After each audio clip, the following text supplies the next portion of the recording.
قربانی ایک عظیم عبادت ہے اور اسلامی تاریخ کا ایک سنہرا اور روشن باب ہے، اور بہت سارے صوبوں میں اس جانور پر پابندی لگائی گئی ہے۔ ہمارے یہاں صوبہ کرناٹک میں گزشتہ جو حکومت تھی اس نے نہ صرف قانون اس کی ممانعت کا بنایا بلکہ اس کے دفعات اتنے سخت رکھ دیے کہ انسان کو ختم کرنے پر ایسی دفعات نہیں ہے جو دفعات اس جانور کو ذبح کرنے پر ہے۔ سرے دست قانون باقی، لہذا اس ممنوع جانور کے تعلق سے مسلمانوں کو بہت محتاط رہنے کی ضرورت ہے۔ گلیوں اور گنجائشیں ہونے کے باوجود اسی جانور سے ہم لگے رہے تو اس سے نقصان کا اندیشہ ہے، فرد کو بھی اور ملت کو بھی۔ یہ گزشتہ کے تجربات سے سبق تو حاصل کریں۔ السلام علیکم ورحمۃ اللہ وبرکاتہ۔ ناظرین اکرام، مرکز تحفظ اسلام ہند کی پیشکش روبرو میں آپ کا استقبال ہے۔ ناظرین اکرام، ذی الحجہ کا مہینہ شروع ہو چکا ہے اور بقرعید بھی قریب ہے۔ آپ حضرات بخوبی جانتے ہیں کہ گزشتہ چند سالوں سے بقرعید کے موقع پر کچھ خاص ذہنیت کے لوگ قربانی میں رکاوٹیں پیدا کرنے کی کوشش کرتے ہیں۔ ایسے حالات میں امت مسلمہ کی صحیح رہبری اور رہنمائی کے لیے مرکز تحفظ اسلام ہند ریاست کرناٹک کے مشہور و معروف عالم دین مرکز تحفظ اسلام ہند کے سرپرست اور جمعیت علماء کرناٹک کے صدر اعلی قدر حضرت مولانا مفتی افتخار احمد صاحب قاسمی دامت برکاتہم کی خدمت میں حاضر ہوئی ہے۔ آئیے ہم ملک کے موجودہ حالات کو مد نظر رکھتے ہوئے کچھ اہم سوالات کے ذریعے حضرت سے روبرو کی اس چوتھی نشست کا آغاز کریں۔ حضرت، سب سے پہلے مرکز تحفظ اسلام ان کے خصوصی پیشکش روبرو میں آپ کا استقبال ہے۔ حضرت، سب سے پہلا سوال آپ سے یہ ہے کہ ذی الحجہ کا مہینہ شروع ہو چکا ہے اور عید الاضحیٰ بقرعید کی آمد ہے۔ ان ایام میں مسلمانوں کو کیا کرنا چاہیے اور کن چیزوں سے بچنا چاہیے؟ بسم اللہ الرحمن الرحیم۔ میں پہلے تو آپ کا مشکور ہوں کہ آپ نے ہر ایسے موقع پر جب ملت کی رہبری ضروری ہوتی ہے، آپ حضرات مرکز تحفظ اسلام سے آگے بڑھ کر رہبری کا فریضہ انجام دیتے ہیں، جس کے لیے آپ شکریہ کے مستحق ہیں۔ ذی الحجہ کا مہینہ شروع ہو چکا ہے۔ اس کے ابتدائی 10 دن بڑے قیمتی ہیں۔ قرآن مجید میں اللہ تبارک و تعالی نے اس کی قسم کھائی ہے، والفجر ولیال عشر، 10 راتوں کی قسم اور دن رات میں داخل ہے۔ تو جس کی قسم کھائی جاتی ہے وہ انتہائی مقدس چیز ہوتی ہے۔ اللہ نے ان 10 راتوں کی قسم کھائی تو یہ زمانہ بڑا مقدس ہے، بابرکت ہے۔ اللہ کے نبی صلی اللہ علیہ وسلم نے فرمایا اس میں 9 ذی الحجہ تک روزانہ دن کا روزہ رکھنے کا اہتمام کریں، اس کے فضائل بیان کیے۔ رات میں معمول سے زیادہ عبادت انجام دیں، اور پھر اس کی 9 تاریخ سے ایام تشریق شروع ہوتے ہیں، تکبیر تشریق کا مسئلہ ہے، اور 9 تاریخ کو خصوصیت سے عرفے کے روزے کی ایک الگ فضیلت ہے، ایک خاص شان رکھتا ہے، اور 10 تاریخ کو صاحب حیثیت مسلمانوں پر قربانی واجب، اور 10 کو 11 کو 12 کو ان 3 دنوں میں قربانی کا موقع رہتا ہے، گنجائش رہتی ہے۔ لہذا اس 10 دنوں کے زمانے کو بہت ہی اہمیت کے ساتھ، اپنے اوقات کی حفاظت کے ساتھ، زیادہ سے زیادہ عبادتوں کو انجام دیتے ہوئے گزارنے کی کوشش کرنا چاہیے۔ حضرت، اکثر بقرعید کے موقع پر ملک کی فرقہ پرست طاقتیں مسلمانوں کے خلاف ایک محاذ کھڑا کرتی ہیں اور قربانی کو روکنے کی ممکن کوشش کرتی ہیں، اور ادھر چند سالوں سے ان واقعات میں اضافہ بھی ہو رہا ہے۔ کہیں جانور کو پکڑ لیا گیا تو کہیں جانور کو لے جانے کے دوران مسلمانوں کو شہید کر دیا گیا۔ ایسے میں مسلمان قربانی کا فریضہ جو ان ایام میں سب سے اہم اور مرکزی حیثیت رکھتا ہے، اس کو کیسے پورا کریں؟ دیکھیے، قربانی ایک عظیم عبادت اور اسلامی تاریخ کا ایک سنہرا اور روشن باب ہے، اور مسلمان بہت شوق اور ذوق اور جذبات سے اس عبادت کو انجام بھی دیتے ہیں، اور ہر صاحب حیثیت مسلمان، مالدار مسلمان، مرد و عورت پر قربانی واجب ہے۔ واجب کا مطلب یہ ہے کہ لازم اگر ان 3 دنوں میں مالدار مسلمان قربانی کسی وجہ سے نہ کر سکے تو بعد میں اس کو اس کی رقم صدقہ کرنا ضروری، لہذا اس کو تو انجام دینا ہے، چھوڑا نہیں جا سکتا۔ فرض نماز کی طرح ہے قربانی، واجب الوطر کی طرح ہے، تو قربانی تو دینا ہے۔ اور ملک کے اندر بسنے والی ایک بڑی آبادی وہ ایک خاص جانور کے تعلق سے وہ عقیدت رکھتی ہے، اور اس جانور کو وہ ماں اور خدا کا درجہ دیتے ہیں، اور بہت سارے صوبوں میں اس جانور پر پابندی لگائی گئی ہے۔ ہمارے یہاں صوبہ کرناٹک میں گزشتہ جو حکومت تھی اس نے نہ صرف قانون اس کی ممانعت کا بنایا بلکہ اس کے دفعات اتنے سخت رکھ دیے کہ انسان کو ختم کرنے پر ایسی دفعات نہیں ہے جو دفعات اس جانور کو ذبح کرنے پر ہیں۔ تو ایسی جگہوں پر جہاں یہ قانون ممانعت کا بنا ہوا ہے، اس خاص جانور کے تعلق سے مسلمانوں کو قانون کا لحاظ کرنا، اس کی رعایت کرنا، قانون پر عمل کرنا یہ ضروری ہے۔ قانون شکنی ہوگی تو پھر حکومت اور پولیس اپنی کارروائی کرے گی، اور ایسا بھی نہیں ہے کہ اس خاص جانور کو چھوڑ کر ہمارے پاس اس عبادت کو انجام دینے کے لیے کوئی اور گنجائش نہیں ہے، ایسا بھی نہیں ہے، گنجائشیں بہت ہے۔ جب گنجائشیں ہیں ہمارے پاس تو ہمیں گنجائشوں کو اختیار کر کے اس فریضے کو انجام دینے کی ضرورت ہے، اور گنجائشیں ہونے کے باوجود اسی جانور سے ہم لگے رہے تو اس سے نقصان کا اندیشہ ہے، فرد کو بھی اور ملت کو بھی، اور یہ نقصان مالی بھی ہے، بہت سی مرتبہ جانی بھی ہے، جیسا کہ ملک کے حالات ہیں، ہم سے زیادہ ناظرین جانتے ہوں گے۔ دوسری بات، وہ ایک مخصوص جانور کو چھوڑ کر دیگر جو گنجائشیں جانوروں میں ہیں ان کی قربانی میں برادران وطن کو کوئی شکایت نہیں ہے، یہاں کے بسنے والوں کو۔ آپ کا مذہبی عمل ہے، آپ کریں۔ ہاں، شکایت اس وقت ہوتی ہے جب ہم اس کو سڑکوں پر لائیں، سڑکوں پر ذبح کریں، یا اس کا خون وغیرہ سڑکوں پر بہنے لگے، یا اس کی گندگی اور غلاظت سے جو ہے تعفن پیدا ہوتا رہے، تو ظاہر سی بات ہے یہ تو تکلیف پہنچانے والی چیزیں ہیں، اس سے ہمیں بھی تکلیف ہوتی ہے۔ تو جن جانوروں کے لیے قربانی کی گنجائشیں ہیں ان کی قربانی بھی اس طریق پر انجام دی جائے کہ اس سے پڑوسیوں کو، آس پاس رہنے والوں کو تکلیف نہ پہنچے۔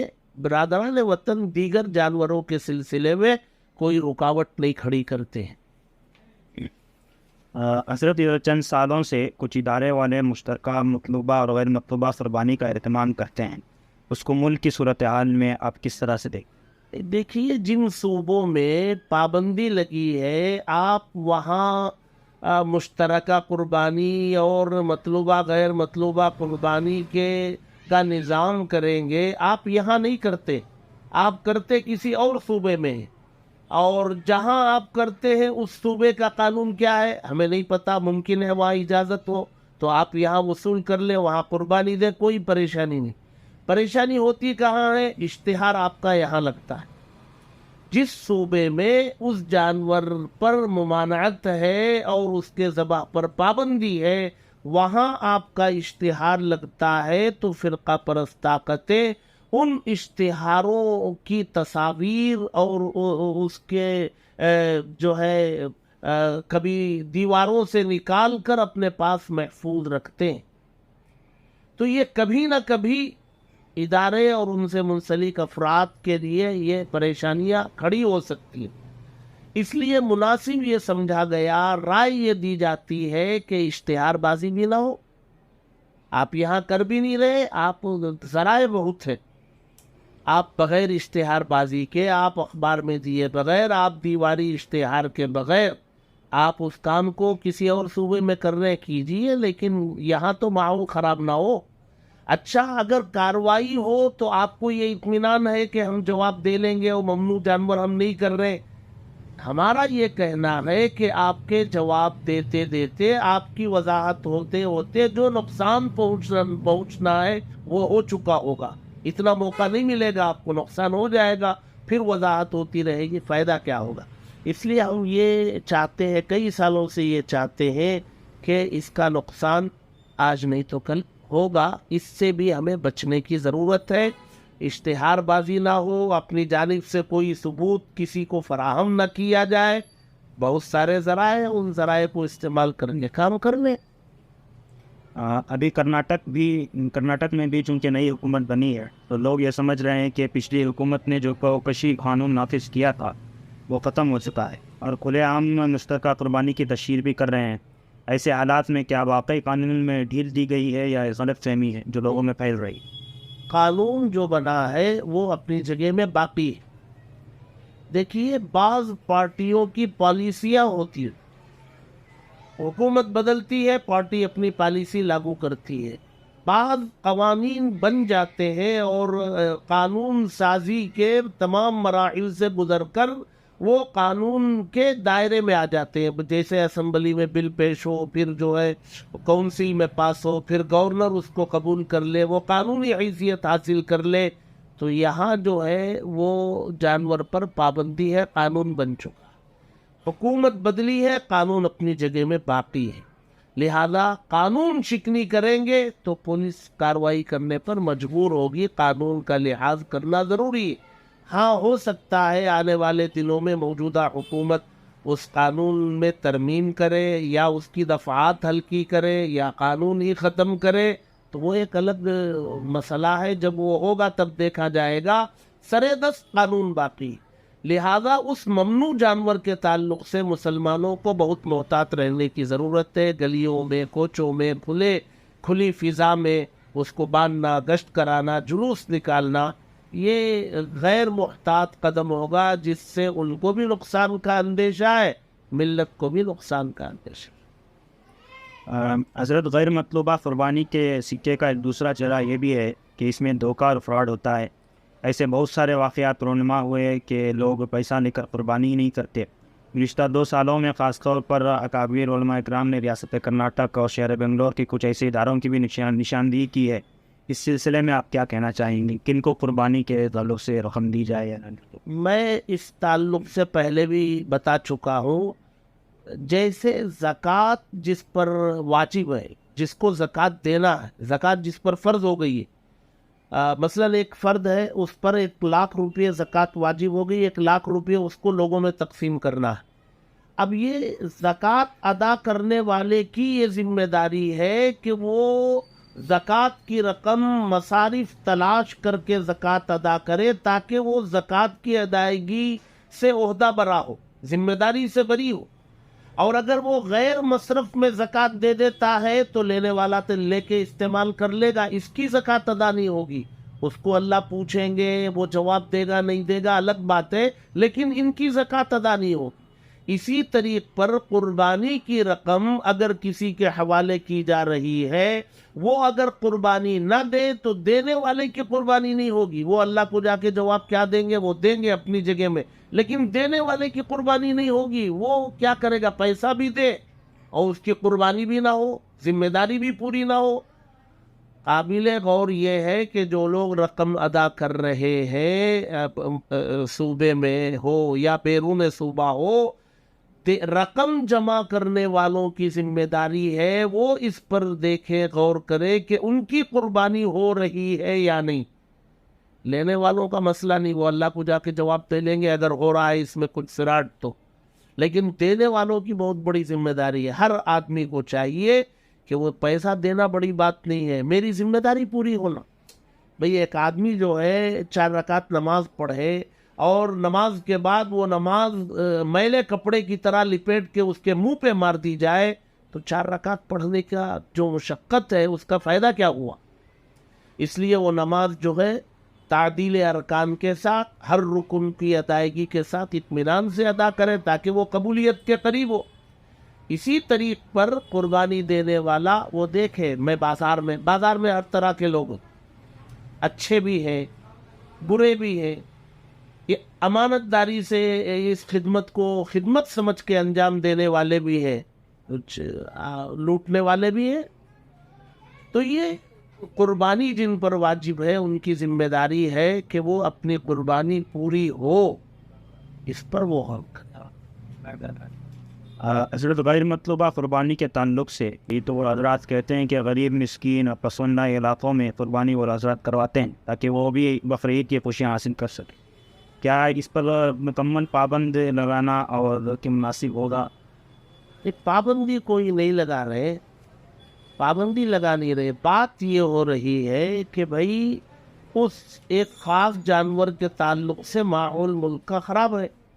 اب آپ جہاں بھی قربانی کا گوشت تقسیم کریں گے یا قربانی کرائیں گے، آپ تو اس جانور سے چھیڑ چھاڑ نہیں کریں گے، لیکن سامنے والے کو سمجھانا بہت مشکل ہے.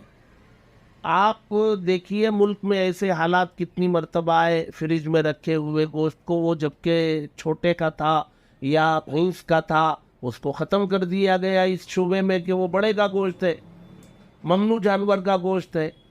تو آپ یہاں اشتہار بازی کریں گے اور اس سے جو ہے دشمنان اسلام کو یا فرقہ پرست طاقتوں کو موقع ملے گا کہ بھئی یہ لوگ تو وہ ممنوع جانور ہی کاٹ رہے ہیں.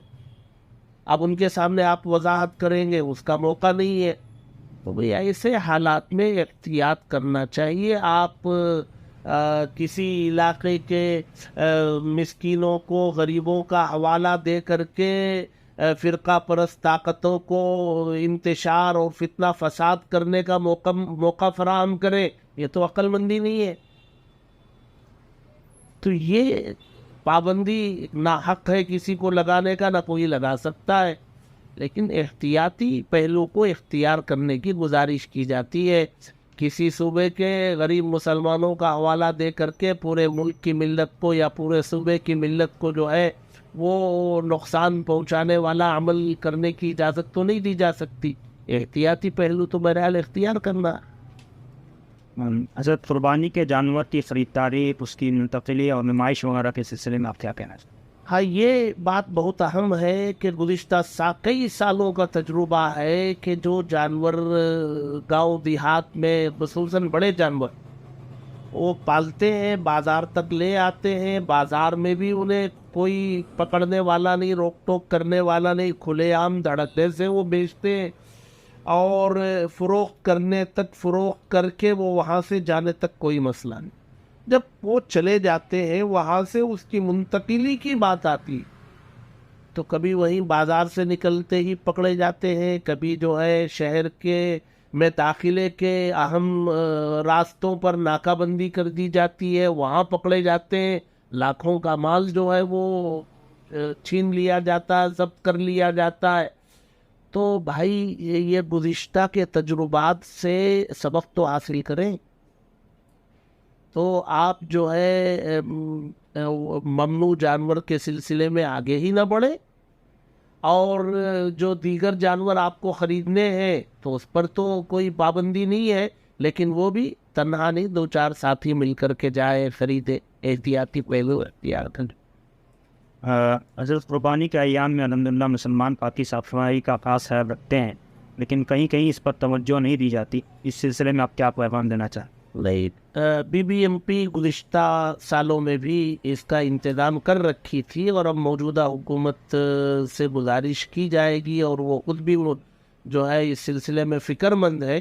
وہ جو ہے انشاءاللہ اس کا نظام بہتر بنانے کی وہ کوشش کریں گے. حکومت بی بی ایم پی ہمیں چاہیے کہ ہم جو ہے پوری احتیاط برتیں اور پاکی صفائی کا خاص خیال رکھیں. اس لیے بھی رکھنا ہے کہ ہمارے مذہب میں پاکی کو آدھا ایمان قرار دیا گیا. ہمیں بدن پاک رکھنا ہے، کپڑے پاک رکھنے ہیں، جگہ پاک رکھنا ہے. نماز کے ساتھ شرائط میں بدن پاک ہو، کپڑے پاک ہو، جگہ بھی پاک. تو ہم جہاں رہتے ہیں وہ اس کا اطراف و اکناف، محلہ، اس کی پاکی صفائی کا خیال ہم رکھیں. وہ اپنا کام کریں گے، ہم اپنا کام کریں. حضرت ہر سال کی طرح اس سال بھی لاکھوں کی تعداد میں حجاج حج کے لیے اللہ کے گھر حاضر ہوئے ہیں. ان کے لیے آپ بتا دینا چاہیں؟ بہت بڑی عبادت ہے، ایسی عبادت ہے کہ جس کے بعد بے گناہ بن کر کے لوٹنے کی بشارت دی گئی ہے۔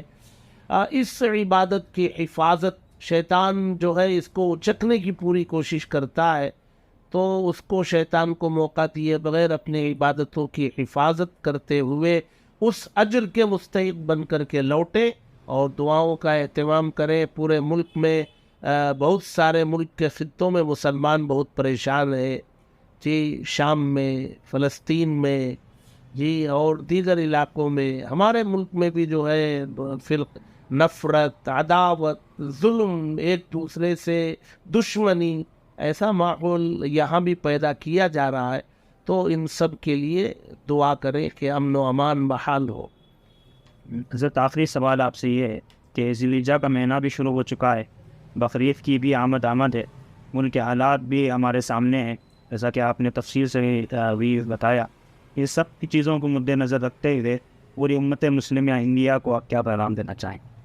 دیکھیے، مسلمان کی تعریف اللہ کے نبی نے یہ فرمائی، مسلمان وہ ہے جس کی ذات سے، جس کے اعضاء سے، جس کی زبان سے دوسرے کو تکلیف نہ، اس کی زبان سے، اعضاء سے دوسرے محفوظ رہیں، یہ مسلمان۔ تو ہمیں اس مسلمان کی اس حقیقی تعریف کے مصداق بننے کی کوشش کرنا ہے۔ ہمارے مختلف مذاہب کے ماننے والے لوگ اس ملک میں رہتے ہیں، تو ہمیں کوشش کرنا چاہیے کہ ہر ایک سے ہمارا تعلق اچھا ہو، اخلاق کا مظاہرہ ہو، اور عیدین میں وہ جہاں تک ممکن ہو وہ ہماری خوشیوں میں شریک ہوں۔ ہماری عیدین کسی کے لیے جو ہے تکلیف پہنچانے کا ذریعہ کبھی نہیں بن سکتی، لہٰذا ہم وہ پیغام اسلام کا، امن کا، شانتی کا جو پیغام ہے اسلام کا، وہ زبان سے بھی، عمل سے بھی پیش کریں۔ جزاک اللہ خیر و احسن الجزا۔ یہ تھے مرکز تحفظ اسلام ان کے سرپرست اور جمعیت علماء کرناٹک کے صدر حضرت مولانا مفتی افتخار احمد صاحب قاسمی دامت برکاتہ، جو ملک کے موجودہ حالات میں ذی الحجہ اور قربانی سے متعلق امت مسلمہ کی رہبری اور رہنمائی فرما رہے تھے۔ اب تمام ناظرین سے درخواست ہے کہ حضرت کے اس پیغام کو دور دور تک پہنچانے میں ہمارا تعاون کرے۔ انشاءاللہ بہت جلد کسی اور موضوع پر مرکز تحفظ اسلام ان کے اس خصوصی پیشکش روبرو کے ذریعے کسی نئی شخصیت کے ساتھ ہم آپ کی خدمت میں حاضر ہوں گے۔ فی الوقت کے لیے اجازت دیں۔ السلام علیکم و رحمۃ اللہ۔